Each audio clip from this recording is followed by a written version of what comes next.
इस वीडियो में हम बात करेंगे 1995 की इटालियन फिल्म नास्टी लव के बारे में, जो कहानी है डेलिया नाम की एक औरत की जिसे अपनी माँ की मौत की खबर मिलती है और वो उनकी मौत का राज और उनकी जिंदगी की सच्चाई के बारे में जानने की कोशिश करने लगती है। फिल्म की शुरुआत में हम देखते हैं डेलिया नाम की एक आर्टिस्ट को जो बोलोनिया में रहती है और जिससे उसकी माँ मिलने आई है। उसकी माँ उसका ध्यान रखना चाहती है, पर ये बात डेलिया को पसंद नहीं। डेलिया का बर्थडे आने वाला था जिसके लिए उसकी माँ उससे मिलने आने वाली थी, पर उस दिन वो आई नहीं। इस बात से परेशान होकर डेलिया ने उन्हें कॉल किया और बात करते हुए उन्होंने ये कहकर फोन रख दिया कि एक आदमी उनके साथ है, इसीलिए वो बात नहीं कर सकती। कई दिनों तक उसकी माँ की कोई खबर नहीं आई, जिस बात से डेलिया को फिक्र होने लगी। अपनी माँ के गुमशुदा होने की खबर वो अपने दोस्त को देती है जो उसी शहर में पुलिस की नौकरी करता है, और कुछ वक्त बाद ही उसकी माँ का फोन आया जो अजीब सी बातें करने लगी और हंसते हुए कहने लगी कि वो स्विमिंग करने जा रही है। और अगली सुबह जब डेलिया उठी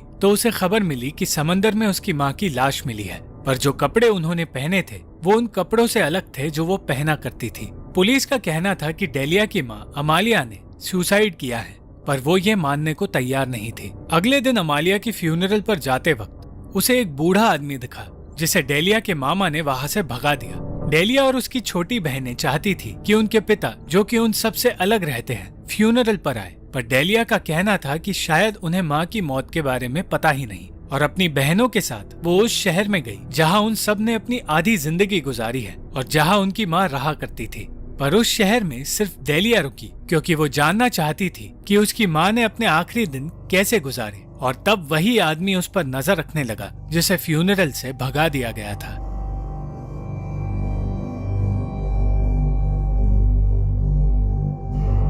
उनके घर पहुंचने पर डेलिया को बताया जाता है कि उसकी माँ कुछ दिनों से खोई हुई रहती थी, पर खुश रहने लगी थी क्योंकि कोई आदमी उनसे मिलने आया करता था। डेलिया कहती है कि वो आदमी उनका भाई था। उस घर में रहते हुए डेलिया को अपनी माँ की यादें दिखाई देने लगती हैं और साथ ही साथ अपना बचपन भी याद आने लगता है।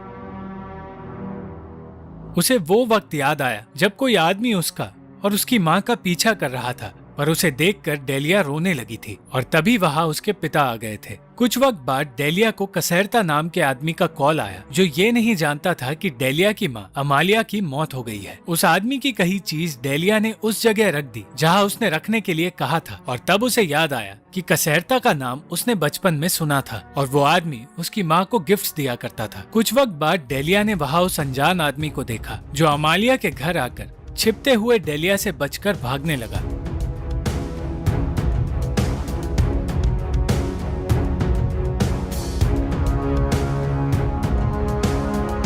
पर डेलिया उसे पकड़ नहीं पाई। जब डेलिया वापस घर आने लगी तो अमालिया की पड़ोसन ने उससे कहा कि वो आदमी जो अमालिया से मिलने आया करता था वो उसका भाई नहीं था और वो एक अच्छा आदमी दिखाई दे रहा था क्योंकि वो आदमी अमालिया को खुश रखता था। अमालिया ने कहा था कि वो उस आदमी को 50 सालों से जानती है, पर उसका नाम कभी उसने नहीं बताया। घर वापस आने पर डेलिया को कुछ कपड़े मिले जो उसने पहले कभी नहीं देखे थे, और वो कपड़े शायद अमालिया ने उसके लिए छोड़े थे। उस रात से डेलिया अमालिया की चीजें इस्तेमाल करके उसके आखिरी दिनों के बारे में पता करने की कोशिश करने लगी। अगली सुबह वो अमालिया के भाई से मिलने जाती है जो बताता है कि उसने अपनी पूरी जिंदगी में अमालिया को हर वक्त मुस्कुराते देखा था और वो बिल्कुल जिद्दी थी, इसीलिए एक दिन उसने बिना कुछ सोचे समझे अपने तीनों बच्चों को लेकर अपने पति को छोड़ दिया। डेलिया ने उन्हें कसेरता के बारे में बताया और कहा कि वो उसके बारे में जानना चाहती है। वो कहने लगे कि कसेरता एक बुरा आदमी है जिसे वो अमालिया से दूर रखना चाहता था, पर अमालिया हर वक्त उसकी बातें सुनती थी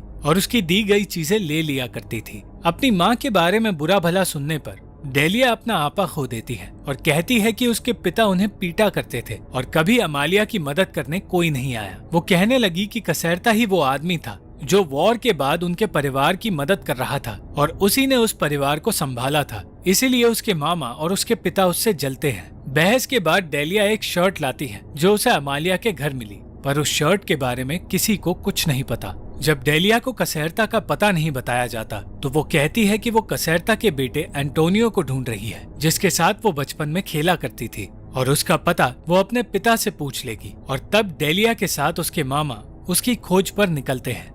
डेलिया को याद आता है कैसे उसके पिता अमालिया को पीटा करते थे अगर वो गलती से भी किसी और आदमी की तरफ देख ले।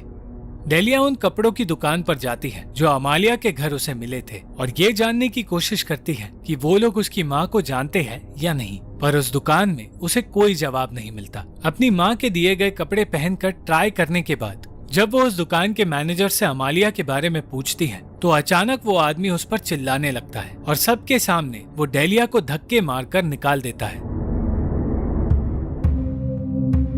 घर की तरफ जाते हुए उन दोनों को कसेरता दिखता है, जिसका पीछा करते हुए वो दोनों भागने लगते हैं, पर कसेरता डेलिया के मामा के हाथ नहीं आता। डेलिया उसे पकड़ने की कोशिश करती है, पर तभी एक आदमी उसके साथ बदतमीजी करता है और वो भी कसेरता और अपने मामा को खो देती है। अचानक उसकी नजर कसेरता पर पड़ती है, जो भद्दे इशारे करके वहां से भाग निकलता है और तब उसे वही मैनेजर मिलता है जिसे कसेरता बताता है कि वो लड़की डेलिया है। और तब डेलिया को पता चलता है कि वो मैनेजर ही कसेरता का बेटा एंटोनियो है।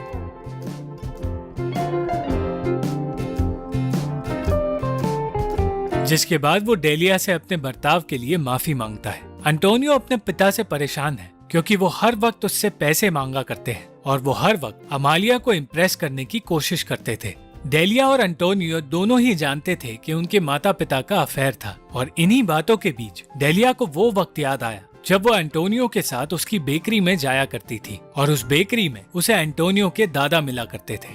एंटोनियो के साथ एक रिसेप्शन में जाने के बाद डेलिया कुछ देर के लिए अकेले रहती है और अपनी माँ की ही तरह वो तैयार होने लगती है और तब उसे एक चिट्ठी मिलती है जो अमालिया ने डेलिया के बर्थडे के लिए लिखी थी और उस चिट्ठी के साथ उसे कुछ रेत मिलती है। कुछ वक्त बाद एंटोनियो उसे बताता है कि वो कपड़े जो उसे लगता है उसकी माँ ने उसके लिए गिफ्ट के तौर पर रखे हैं, वो असल में कसेरता ने एंटोनियो की दुकान से लिए थे और शायद वो कपड़े वो अमालिया को देना चाहते थे। और तब डेलिया को समझ आया कि वो कपड़ों का बैग कसेरता ने ही उसके कमरे में रखा था। ये सुनकर वो अपनी ड्रेस के अलावा बाकी के कपड़े एंटोनियो को लौटा देती है। बचपन में डेलिया ने अपने पिता को कसेरता और अमालिया के अफेयर के बारे में बता दिया था और कहा था कि उसने उन दोनों को साथ में बेकरी में देखा है, जिसके बाद अमालिया को बुरी तरह से पीटा गया था।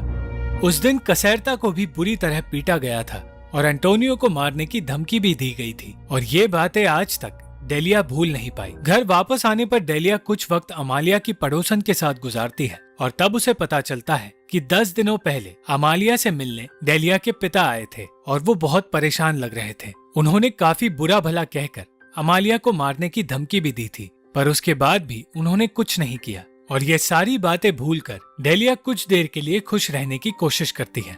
कुछ देर बाद अपने मामा से बातें करते वक्त डेलिया से पूछा जाता है कि क्या सचमुच अमालिया और कसेरता के बीच कुछ था, पर डेलिया उस वक्त 7 साल की थी और वो नहीं जानती कि जो उसने देखा वो सच था या नहीं और शायद उसके पिता और मामा को उसकी बात नहीं माननी चाहिए थी। तब डेलिया अपने पिता से मिलने निकलती है, जबकि उसके मामा ने उसे ऐसा करने से मना किया था। वो उनसे पूछती है कि वो फ्यूनरल पे क्यों नहीं आए, तो जवाब में वो डेलिया को मारने की कोशिश करते हैं क्योंकि वो अपनी माँ के साथ उन्हें छोड़कर चली गई थी। और फिर वो बताते हैं कि 1 हफ्ते तक उन्होंने अमालिया पर नजर रखी और हर रात कसेरता उन्हें लेकर कहीं बाहर जाता था। वो फिर से अमालिया के बारे में भद्दी बातें करने लगा और तब डेलिया को एक पेंटिंग मिली जो सिर्फ कसेरता के पास थी। वो समझ चुकी थी कि कसेरता ने वो पेंटिंग उन्हें गिफ्ट में दी है और उसी ने अपने और अमालिया के फिर से अफेयर शुरू होने के बारे में डेलिया के पिता को बताया है। तब डेलिया के पिता कहते हैं कि उनका अफेयर अब शुरू हुआ था, जिसका मतलब ये है कि डेलिया ने बचपन में जो कहा था वो एक मनगढ़ंत कहानी थी और ये बात डेलिया खुद भी जानती है। उसके पिता हमेशा से जानते थे कि डेलिया ने सिर्फ वही कहा जो उसके पिता ने उसके दिमाग में बिठाया था और इसीलिए उसके झूठ का उन्होंने फायदा उठाया।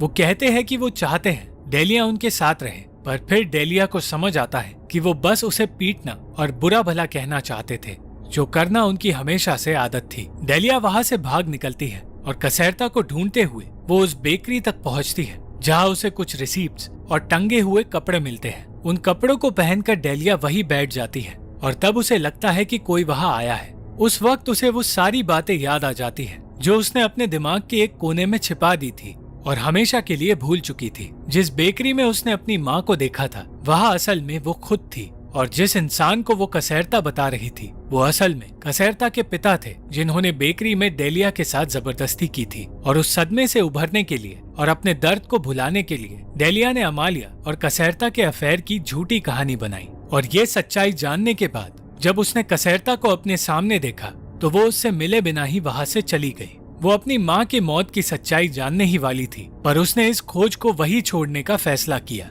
और उन रिसीप्ट्स की वजह से डेलिया को समझ आया कि कसैरता ने अमालिया से मिलने के लिए ट्रेन में सफर किया, और एक दिन के लिए ही सही पर उसे खुश रखने लगा। और अमालिया की जिंदगी के आखिरी दिन भी उसने उसे खुश रखा। ये सारी बातें डेलिया को उसकी माँ ने फोन पर बताई थी। अमालिया की कहानी का अंत डेलिया अपने इमेजिनेशन से लिखने लगी और उसने ये मान लिया कि अमालिया असल में खुश नहीं थी, इसलिए उसने अपनी जान दे दी। और इस बार ये झूठ डेलिया ने इसलिए रचा ताकि वो अपने अतीत और तकलीफों को भुलाकर खुशी से अपनी जिंदगी जी पाए। Thank you for watching the video. अगर आपको ये वीडियो पसंद आई तो लाइक, शेयर और कमेंट जरूर करना, और चैनल को सब्सक्राइब करना मत भूलना।